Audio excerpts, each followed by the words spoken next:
go. This is Bells and Whistle Sport in association with Reginald's 31 and Safer Training Solution. Alongside me today, you've got Jake. Right, mate, how you doing? We've got the big man himself, Heavy D. Needs no introduction. The Boominator. The Boominator, you don't know. CB. Obviously, big Arsenal fans. Another good result yesterday. Back coming off the back end of a away win against Newcastle last week. I'll start with you, Heavy D. How do you think of that performance yesterday? Listen, man, do you know what it is? It was sloppy, but you know what? It doesn't matter. We're winning. That's all that matters, man. Do you know what I mean? To be honest with you, that goal they scored was a bit of a freak goal. Forget about that. Listen, David Luiz right here, he played magnificent. Do you know what? He's just been the missing piece in the jigsaw that we've been waiting for. Do you know what I mean? I think he could be the difference, you know? I think he'll be... Caballeros, unbelievable, man. Amazing. The guy is amazing, man. But you know what? I'm worried that he's going to play too well, that Real Madrid going to want him back. Do you know what I mean? He's that good. So I think, you know what? I think Liverpool, we've got Liverpool next week. We've got Liverpool, we've got Tottenham the week after. I think Liverpool will have problems with us. Yeah. Big problems. Seriously. Do you know what I mean? I can't.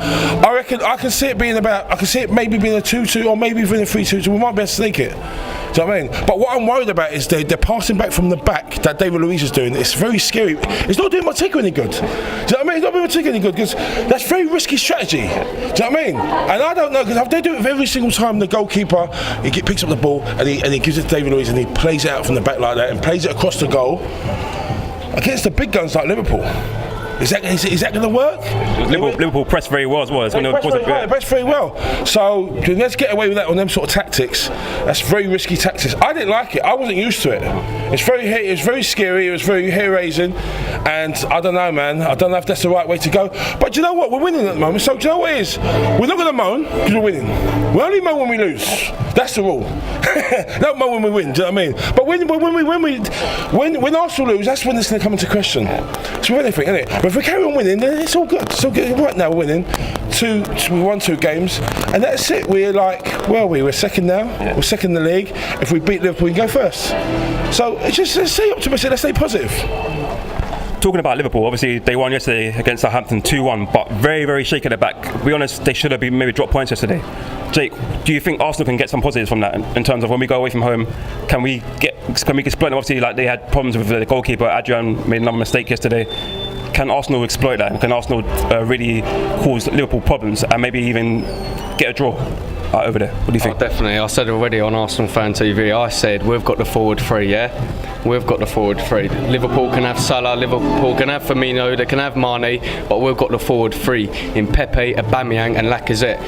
Yeah? 100% we've got the forward 3. We don't have to be frightened of no one. We don't have to be scared of no one. We don't have to be scared of no one. We don't have to. No. And Liverpool, any teams therefore taking, all right, we've beat Newcastle, we've beat Burnley, we haven't been tested yet. Liverpool's the test and it's away from home. I'll be happy with a point. And then go and beat the scum at home, Tottenham, yeah? It's as simple as that. Yeah. We go and beat the scum, we get a point from Liverpool, and that's a great first month for Arsenal Football Club.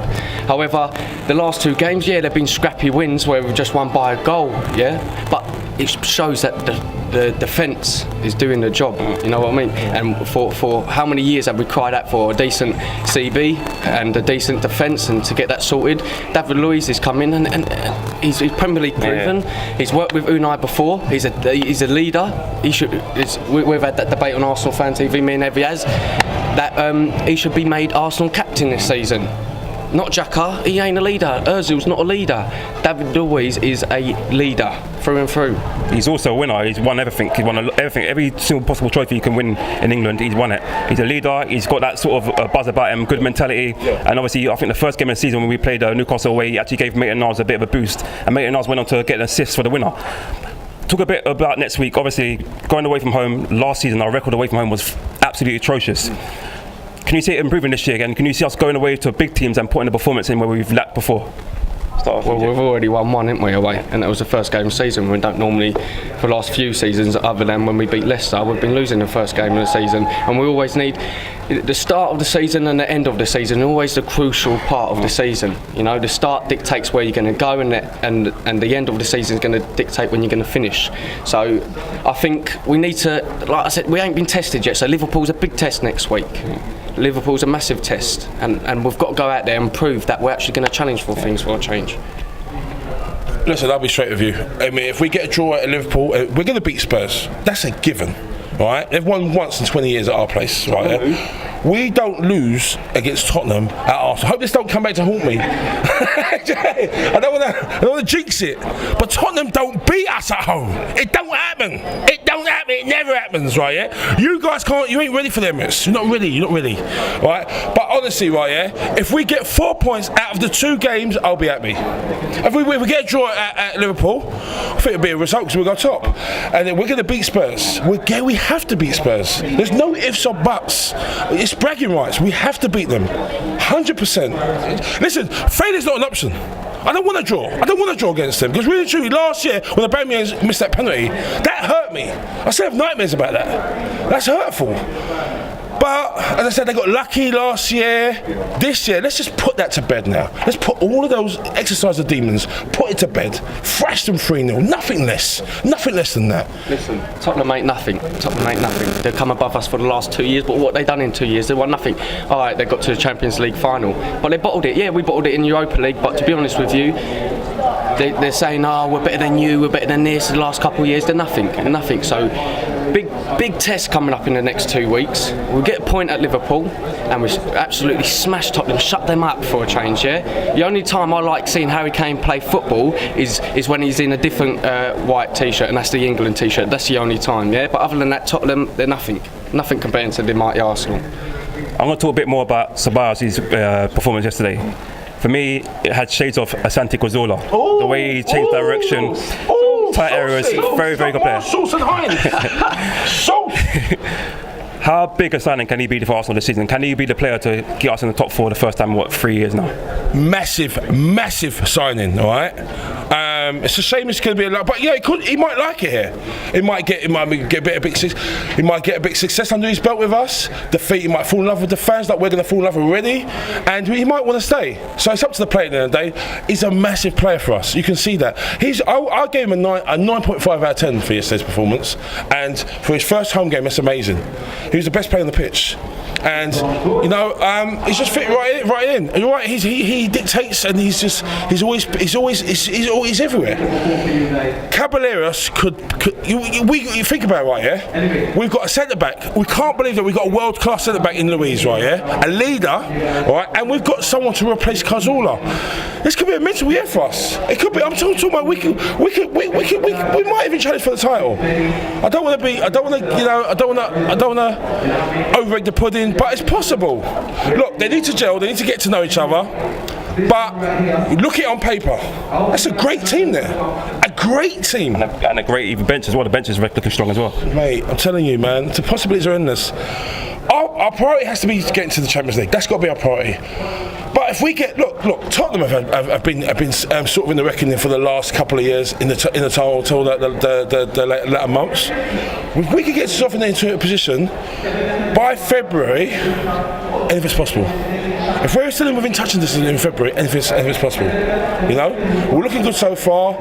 I'm telling you, we'll know before by the end of the month after the Tottenham game. We'll know where we're at. We'll know how we're putting out our stall. But it's not good so far. I'm very optimistic. I'm happy. I'm very happy with it. It's been a great transfer window. We're looking good, and we're winning scrappily because the team hasn't really. We've not even hit no form yet. It's just the first couple of games. We're winning scrappy, and really true. They say that's the sign of a title winning side. If you win scrappy, anyone can win on your day, win good. But when you're having a bad day at the office and you still win, that's the sign of a champion. That's what champions do. Champions win when they're not there at the races. So champions do. That's champion mindset. And we're playing like champions already. Like we're not playing well, and we're winning. You know? I fully agree with that. Right, guys, you boxing fans? Massive. Yeah? Massive. We're going to move on from Arsenal to boxing. This week, controversial words from the big man Andy Joshua himself coming out and calling the former undisputed heavyweight champion Lennox Lewis a clown. Yeah. Heavy D, what do you think of those comments? Do you think those comments are disgraceful, or do you think he's right to make those comments towards Lennox Lewis? Let me tell you something right here. But think about clown, he could have done a lot worse than a clown. A clown is like, what is you're a jester, you're funny, ha ha ha. What does clown mean? Do you know what I mean? To be honest with you, I don't think that's really disrespectful. Really and truly, I think that Lennox Lewis has got a bee in his bonnet about Joshua about something. I don't know what it is. There's a backstory to this. It ain't as simple and clear cut as what it seems. And maybe he has been a bit too critical of Anthony Joshua. Man, do you know what, mate? Some people, they need a boost by, maybe he looks up to Lennox Lewis, and they need a boost, man. These guys coming up like Anthony Joshua, they need a boost. You've got a legend who's always having a dig at the current champion. It's not good, man. He's trying to rebuild. And you've got Lennox Lewis saying this, that and the other about him. It's not good, man. It's not good. I think they're both as bad as each other. Lennox Lewis shouldn't be there. Lennox Lewis, if he's got something to say, ring him up, call him up and say, listen, blah, blah, blah. You know, this is how you're going to address the problem. Not make it publicly on Twitter, on this, on that. He's doing it for reactions. Lennox Lewis is playing the game. He's doing it for reactions, doing it for clicks or likes or whatever you want to call it. If he really was that concerned about Anthony Joshua, pick up the phone. Send him an email, do whatever you got to do. Why have you got to get it through Twitter? I don't know if it's what to say that, because obviously last week I had an interview with Spencer Fearon, and he was actually on the phone to Lennox Lewis, and Lennox Lewis came out and stated that he would be willing to help Anthony Joshua reclaim his belts back. Yeah, but what I'm saying, it's okay doing it after you've criticised. Sometimes I think Anthony Joshua could have been provoked in saying that. He's under pressure, man. He's just lost his belts. The guy's under pressure, mate. And you know what? Everyone's got a breaking point. And everyone feels it. And maybe, do you know what? He's feeling it. And he said that. I don't think clown, it's a lot more worse things you can say. You know, he said what he said. Fact of the matter is, so what? But it's disrespectful. It is disrespectful. But next was disrespectful to him. So in the days, they're both as bad as each other, man. Do you know what I mean? Like, he was saying he's always digging him out, saying this, that and the other. Is he really that concerned about him? Is he not under the wage bill of PBS? He's in their payroll, isn't he? Yeah, PBC, yeah. So, PBC, so maybe PBS, sorry. But maybe he's got like there's conflicts of interest. Maybe like he's not doing it he's doing it because he's got the PBC's interests at heart. So obviously he's pro Wilder. It's Joshua's fault for losing the titles. No. You can't say it's his fault. No. You can't say it's Joshua's fault. It's boxing. These things happen. No.